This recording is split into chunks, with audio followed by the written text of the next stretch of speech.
man from America, which is a racist society. No matter how much you hear it talk about democracy, it's as racist as South Africa, or as racist as Portugal, or as racist as any other racialist society on this earth. The only difference between it and South Africa preaches separation and practices separation. America preaches integration and practices segregation. This is the only difference. They don't practice what they preach. Whereas South Africa preaches and practices the same thing. I have more respect for a man who lets me know where he stands, even if he's wrong, than the one who comes up like an angel and is nothing but a devil.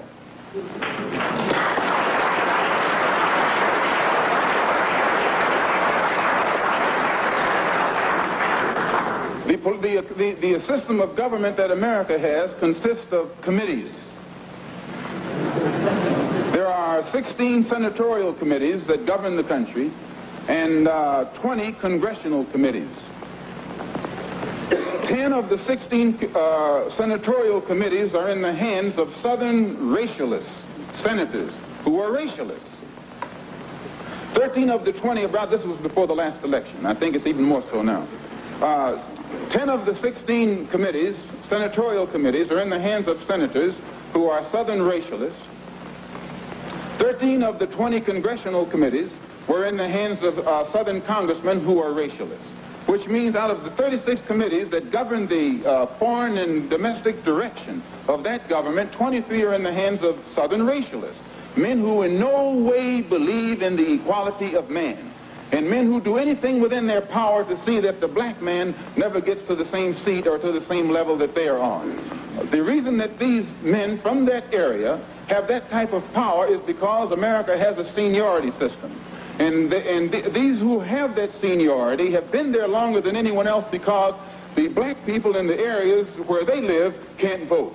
And it is only because the black man is deprived of his vote that puts these men in positions of power that gives them such influence in the government beyond their actual intellectual or political ability, or even beyond the number of people from the areas that they represent.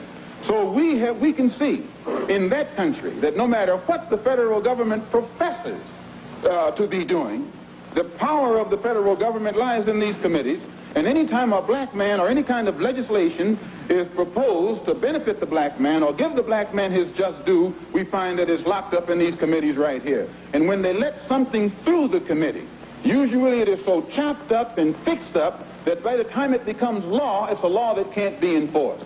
Well, another example is the Supreme Court desegregation decision that was handed down in 1954. This is a law. And this law, they have not been able to implement this law in New York City or in Boston or in Cleveland or Chicago or the northern cities.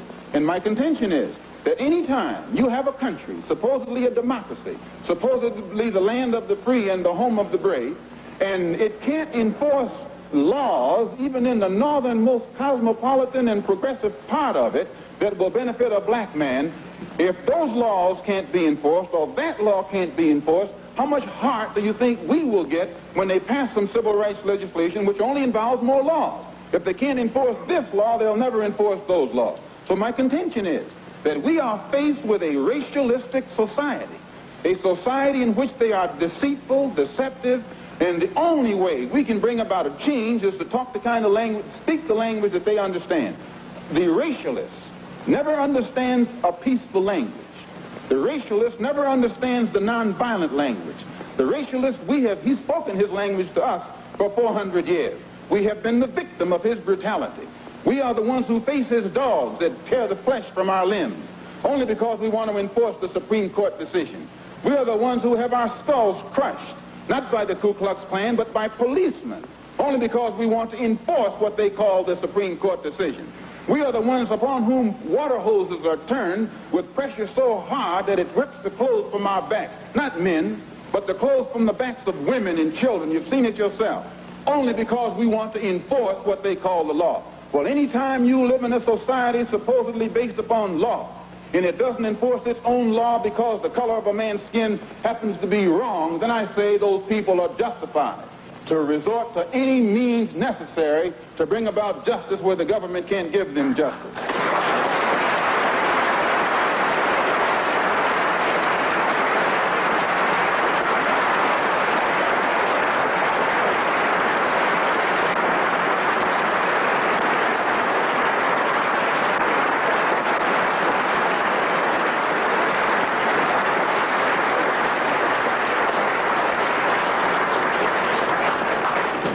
I don't believe in any form of unjustified extremism.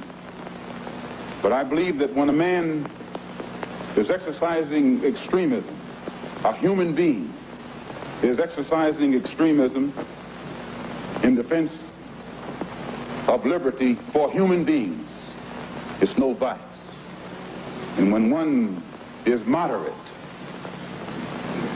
in the pursuit of justice for human beings, I say he's a sinner. And I might add in my conclusion, in fact, America is one of the best examples when you read its history about extremism. Old Patrick Henry said liberty or death. That's extreme. Very extreme.